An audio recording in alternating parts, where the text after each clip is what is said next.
Thirikari nĩ rutĩte mukaana wa kuongerereka kwa namba ya arwaru a mũrimũ wa mũkingo, ciko cia airĩtu anini kuohanda hamwe na ihiko cia tene thĩinĩ wa kaunti ya Embu. Aciari rĩu makiurio gũikara hakuhĩ mũno na ciana ihinda rĩrĩ rĩa mambura ma thigũkũ. Akĩaria hĩndĩ ya gĩikaro na gĩkundi kĩa mbeũ njĩthĩ, munini wa County Commissioner wa Embu ya Rũgongo William Owino augĩte ũregenyũku wa mĩtugo gatagatĩ ka mbeũ njĩthĩ wĩhĩrĩirio nĩ gũkorwo mbeũ njĩthĩ makĩhitha aciari na kũrika mĩtugo-inĩ ĩtagĩrĩire. Wazazi tunajua area hii imepakana na forest. Kuna uwezekano kwamba unapoona mwanafunzi ama mtoto wako akiwa anaanza kidogo kidogo, unakosa kummonitor, ataanza kujiingiza katika mambo ya ulevi, mambo ya kutumia madawa za kulevya.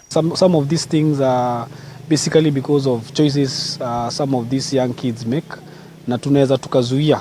Ukiangalia pia mambo kama ya drugs, kama uvutaji wa bangi, kukunywa pombe mapema sana, it's also not something good to these young ones, because some of them they don't know, they're just trying because they've found maybe the people around them wameanza kufanya those kind of things. Owino augĩte thirikari ĩrĩ maitho akĩruta mũkaana kũrĩ aciari arĩa mekũnyitĩkana matiganĩirie ũreri wa ciana, akiuga oho kũrĩ aciari maragimarithia airĩtu na njĩra cia hitho na onao matigwĩthema kuonana na watho wona maikio ngono. Kaa karibu na mtoto wako, elewa mtoto wako, jua mtoto wako, kuwa rafiki ya mtoto wako, ili anapopitia mambo fulani, labda anadhulumiwa kisiri bila wewe kujua, utakuwa najua, maana atakwambia kama rafiki yake beside wewe kuwa mzazi wake. Kũringana na mũrũgamĩrĩri wa maũndũ makoniĩ mathako kaunti-inĩ ĩno, namba nene ya mbeũ njĩthĩ aya makoretwo makĩgerera mathĩna no matihotaga kwĩitũrũra.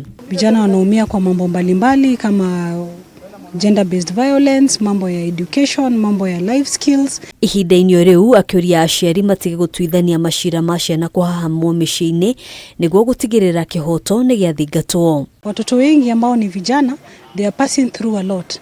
Wengi wamekuwa victims wa hizi maovu katika community, but wazazi wanajaribu kufunikia. Msifunikie kwa sababu wale watoto si wao wamekosea, bali wamekosewa na wanahitaji haki. Handũ-inĩ ha Kameme TV, njĩtagwo Ngena wa Waduro.